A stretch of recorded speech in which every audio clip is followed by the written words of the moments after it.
Weather Service in Wakefield has issued a severe thunderstorm warning for western Wicomico County in southeastern Maryland, Dorchester County in southeastern Maryland, until 8:15 p.m.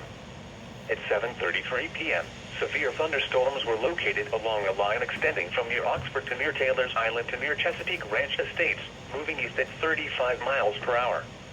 Hazard, 60 miles per hour wind gusts. Source, radar indicated.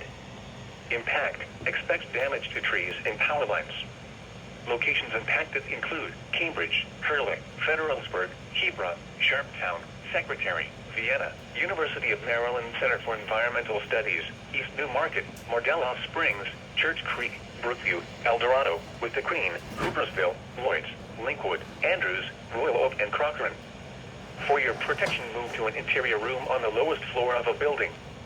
Please report severe weather by calling 757-899-2415, posting to the National Weather Service Wakefield Facebook page, or using Twitter at Wakefield.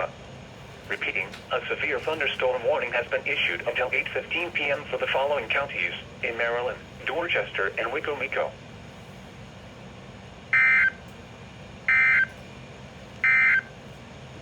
The affected